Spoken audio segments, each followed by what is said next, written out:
কোথায় চলে গেছিলে? কোথায় চলে গেছিলে মা? কিনি ও তোমার মা নয়। তোমার মা ওই কোমলকে পাওয়া গেছে।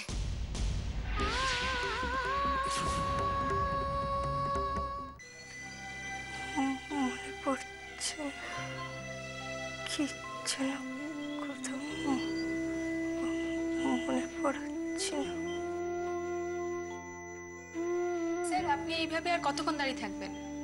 বসুন না। স্যার আপনার কেবিন নাম্বার একটু ফোরে যেতে হবে।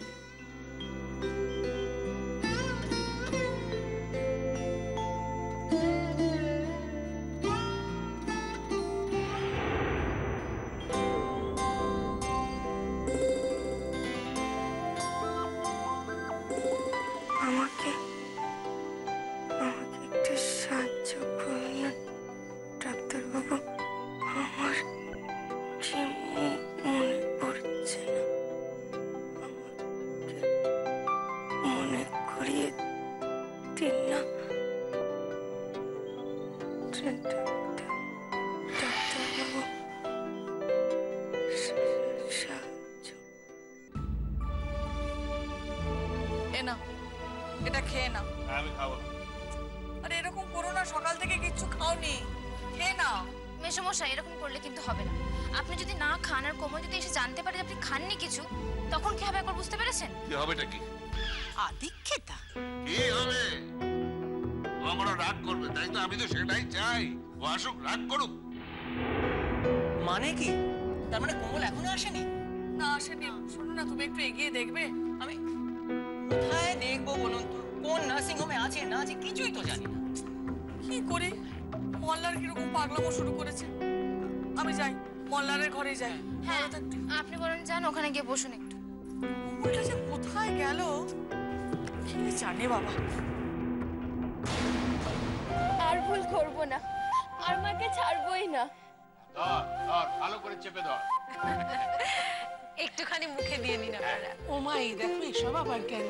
ওমা তা বললে কি করে হবে? একটু তো কিছু মুখে দিতেই হবে। হ্যাঁ খেতে তো হবে, তাহলে কি করে হবে? ও বাবা, তা তো খেতে হবে মা, বুঝতে পারছি, কিন্তু আর একদিন এসে খাবো। আজকে খুব তাড়াতাড়ি বাড়ি যাই, ওখানে সবাই তোমার দিদির জন্য অপেক্ষা করছে তো। তাতে কি ব্যাপার? এ বাড়িতে তো একটা ফোন আছে, একটা ফোন করে দিলেই তো হয়। আপনি বরং একটা ফোন করে দিন বাড়িতে। ঠিক বলছো দাদু, বাড়িতে সবাইকে খবর দিয়ে দিই যে আমরা মাকে নিয়ে আসছি। কতদিন পর বাবার মুখে হাসি ফুটবে।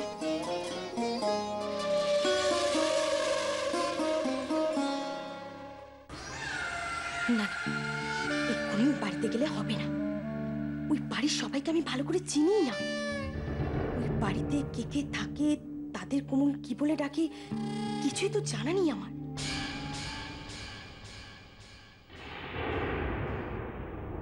ওদের কার সাথে কোমলের কিরকম সম্পর্ক, কতটা গভীর, কিছুই তো জানি না আমি। অথচ জানি সারাদিন আমাকে এমনই একটা নাটক করে যেতে হবে।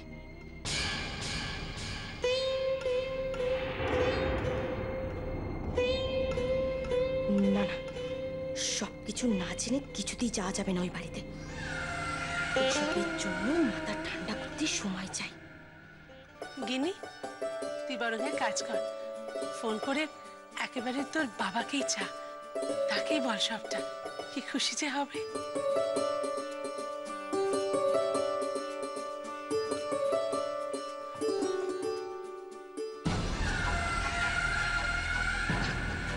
না মানে গিনি, এক্ষুনি বাড়িতে ফোন করো না। কেন ওকে আটকাচ্ছিস কেন কোমল? আজ তো কত আনন্দের দিন। মল্লার, তারপর ও বাড়ির সবাই কত খুশি হবে বলতো। জানি বাবা, কিন্তু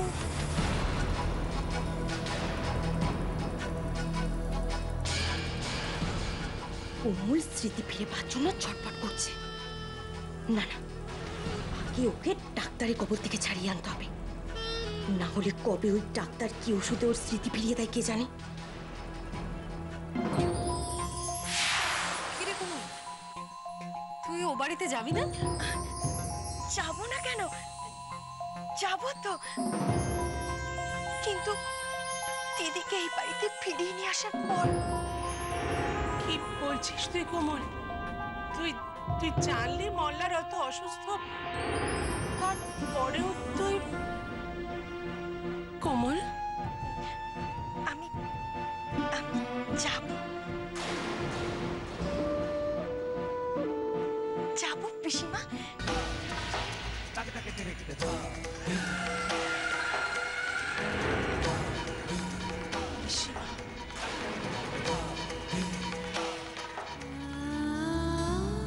বুঝেছি, এখনো আমায় ক্ষমা করতে পারিসনি, তাই না কোমল? না না পিসিমা, তা নয়। তুই বললে আমি মানব? আমার পিসিমা বলে ডাকছিস তুই?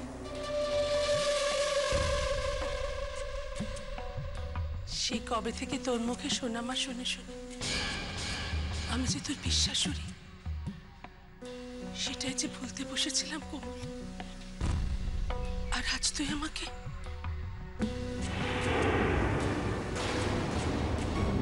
ইস, এই জন্যই আমি যেতে চাইছি না। কোমল যে ওনাকে সোনামা বলে ডাকে আমি তো সেটা জানিই না, আর যে কাকে কি বলে ডাকে ভগবান জানে।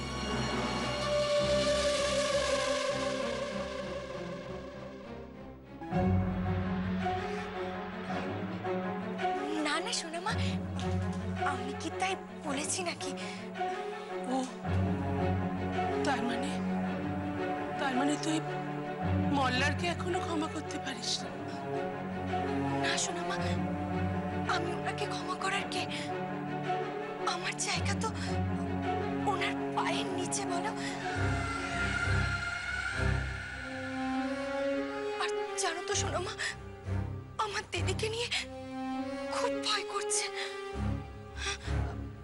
সোনামা, দিদি এই বাড়িতে ফিরে আসুক, তারপর না হয় আমি ফিরে যাব। এইটুকু সময় আমাকে দেবে না তুমি? আচ্ছা বেশ, আমি ডাক্তারকে ফোন করে বলছি দিদিকে ছেড়ে দিতে।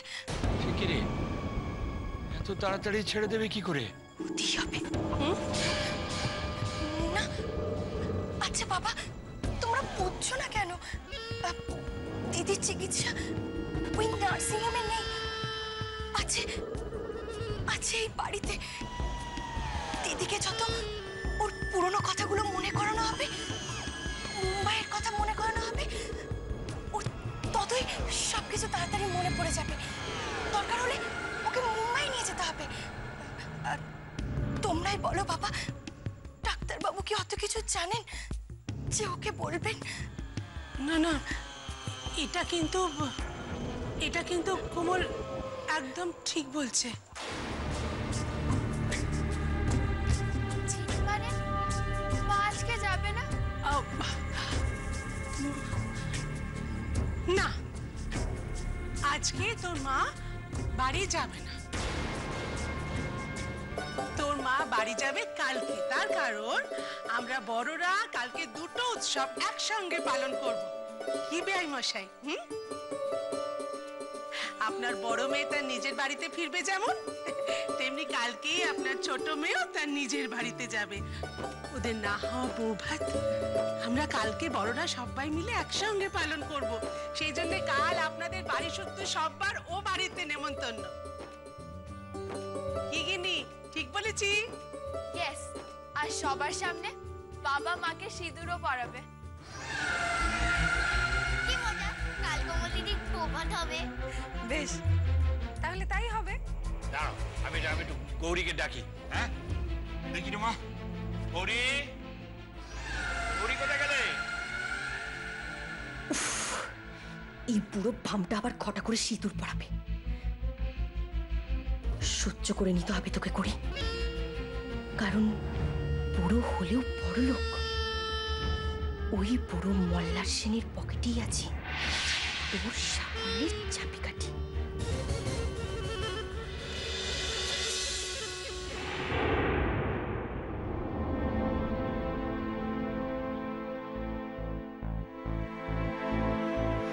সিস্টার,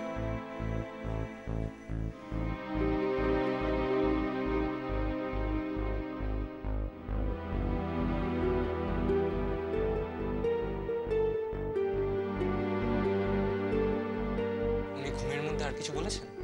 না স্যার।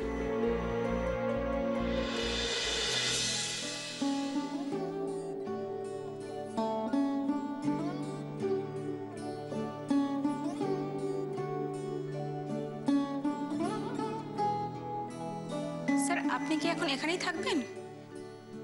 হ্যাঁ, ঘুম ভাঙলে উনি যদি কিছু বলেন সেটা আমি শুনতে চাই। কিন্তু স্যার 4 ঘন্টার আগে তো ঘুম ভাঙার কোনো সম্ভাবনা নেই, ততক্ষণ থাকবো, আপনি যান। Okay sir.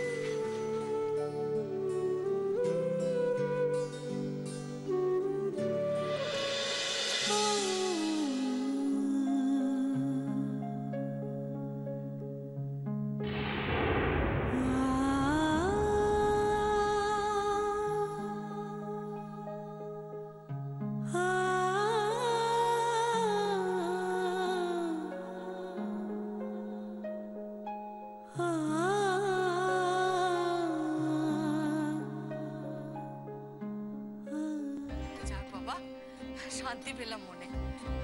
হ্যাঁ গো, শুনলে? মাসিমা, আমি বরং যাই, মলারদাকে কি খবরটা জানিয়ে দিই। আচ্ছা। না, বাবাকে আমি বলবো। যা।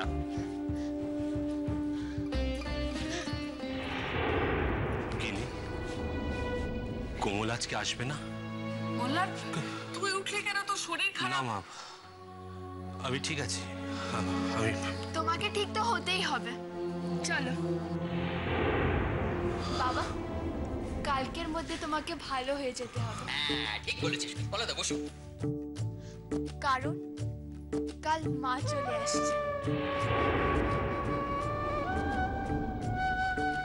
গিনি, তুই সত্যি বলছিস? কাল কোমল ফিরবে? হ্যাঁ মল্লার, কাল কাল কোমল ফিরবে। আর বাবা, তোমাকে কালকে অবধি টাইম দিলাম, তাড়াতাড়ি সুস্থ হয়ে যাও। আমাদের বাড়ি সাজাতে হবে, নিজেও সাজতে হবে, আর মাকেও তো আনতে হবে। আর আমাদের সব ভুলগুলো শুধরে নিতে হবে।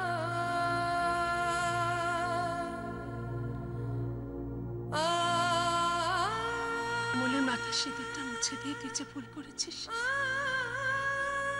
সেটা তোকে শুধরে নিতে হবে মল্লার, নিবি না?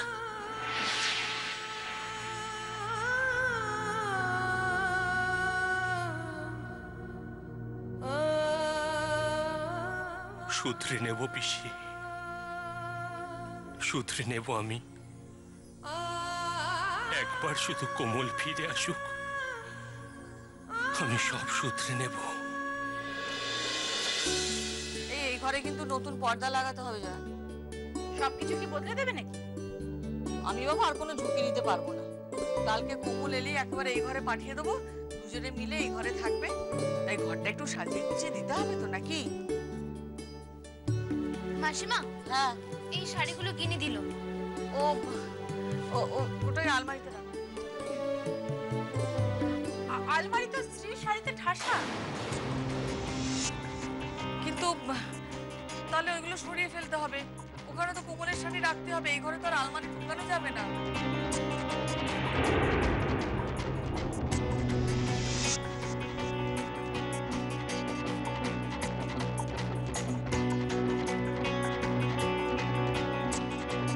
তাহলে কি নামিয়ে দেব? হ্যাঁ হ্যাঁ, নামিয়ে দাও, নামিয়ে দাও তো। দিদি, হ্যাঁ, তোমার কি মাথা খারাপ হয়ে গেছে নাকি? এরপর কি করবে? শ্রীর এই ছবিটাও এ ঘর থেকে সরিয়ে দেবে, তাই তো? আমি তাই বলেছি নাকি? আমি বলেছি যে আলমারিটা একটু খালি করতে হবে। কিন্তু কিন্তু গিনির পারমিশন ছাড়া তোমরা শ্রীর শাড়িতে হাত দিচ্ছ? তোমরা জানো না শ্রীর শাড়িতে হাত দেওয়া গিনি পছন্দ করে না? মাসিমা, সেটা কিন্তু একটা ব্যাপার। গিনির এখন যে অবস্থা, তাতেও যদি কিছু বলে।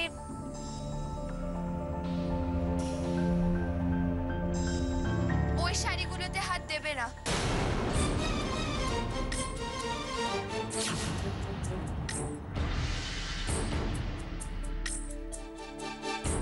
ওই শাড়িগুলো যেমন আছে তেমনই থাকবে।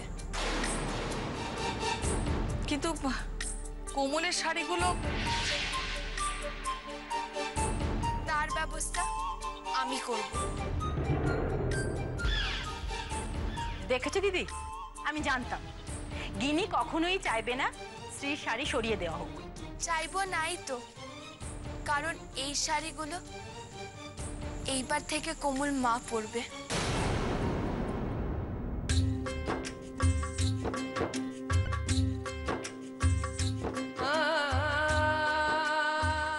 কি বললি গিনি?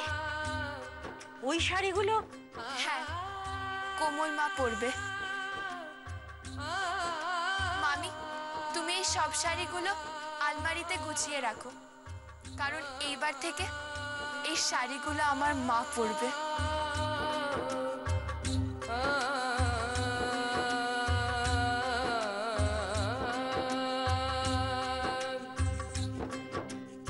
দেখেছিস দেখেছিস জয়া, দেখেছিস আমাদের গিনি কত বড় হয়ে গেছে।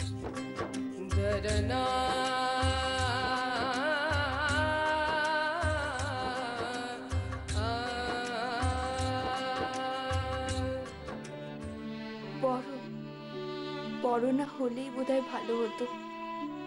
এই বড় হবার অনেক বড় দাম যে আমাকে দিতে হয়েছে ঠাম্মি, অনেক বড়। বড় হয়েছিলাম বলেই তো এখন এই সিঁদুর নিয়ে কি করব আমি। ওই রাক্ষসটা তো আবার যে কোনো দিন ফিরে আসতে পারে আমার জীবনে। গৌরী কোথায় গেলে? দাদা, দিদিভাই তৈরি হচ্ছে, আসছে এখন। আর তৈরি হচ্ছে? আরে বাবা, ঘড়ির কাঁটা কি ওর জন্য থেমে বসে থাকবে? নার্সিং হোমে মোটে 2 ঘন্টা ভিজিটিং আওয়ার্স। এই দেখ, তুই তৈরি হয়ে গেলি তো? তোর মা এখনো তৈরি হয়ে আসতে পারলো না। বাবা, আমি এগোচ্ছি, তোমরা এসো। এই তুই এগোচ্ছিস মানে তুই একা কোথায় যাবি? সবাই তো একসঙ্গে যাবে। আমাকে আগে যেতে হবে কাকি। আসছি বাবা। দাঁড়িয়ে পড়লি কেন তাহলে? বাবা, আমি ব্যাগটাই নিতে ভুলে গেছি। আচ্ছা, ব্যাগ নেবার দরকারই বাকি? একটু দাঁড়া না, তোর মা রেডি হয়ে গেলে আমরা একসঙ্গে তো যেতে পারি। বলছি তো বাবা, আমাকে আগে যেতে হবে, আমি আসছি। এত কিসের তাড়া তো? উফ, সরো না, আমাকে এক্ষুনি যেতে হবে, আমাকে ব্যাগটা আনতে দাও, সরো। নার্সিং হোমে যাবার এত কিসের তাড়া? তখন থেকে এক্ষুনি যেতে হবে, এক্ষুনি যেতে হবে বলছে। বুঝলে না, ওই জন্য ওর মনটা কেমন কেমন করছে। দিদি অন্তঃপ্রাণ তো। সে তো স্বামী অন্তঃপ্রাণ। একটা ব্যাপার না কিছুতে বুঝতে পারছি না, জানিস তো? শুনলো মল্লার অসুস্থ, একবারও গেল না, ফোন পর্যন্ত করলো না একটা। অভিমান হয়েছে, মল্লার ওর সঙ্গে ওইরকম ব্যবহারটা করেছে তো, তাই অভিমান হয়েছে। তো তুমি একবার ওর সঙ্গে কথা বলে দেখলে পারো। আমি বেরোচ্ছি। কি ব্যাপার রে? হ্যাঁ, সিঁদুর পড়িসনি কেন? কি হয়েছে রে কোমল? তুই তো এরকম ছিলিস না। কাকি, আমি ইচ্ছে করে সিঁদুর পরিনি।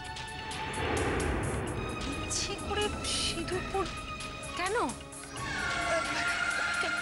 কেন আবার? আজ সকালে কি কথা হলো তুমি শুনলে না? কাল মল্লার বাবু আমাকে নিচে হাতে সিঁদুর পরাবেন। মল্লার বাবু? আরে নিজের স্বামীকে কেউ মল্লার বাবু এভাবে বলতে হয়? সে যে তোর সব থেকে কাছের মানুষ।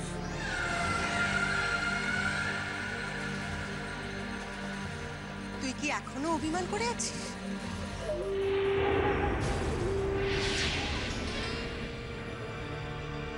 আবার একটা ভুল করলি করি, সামলে নে নিজেকে। এইভাবে যদি হোঁচট খেতে থাকিস তাহলে মিসেস মল্লা সেন হওয়ার আগে মুখ থুবড়ে পড়তে হবে তোকে।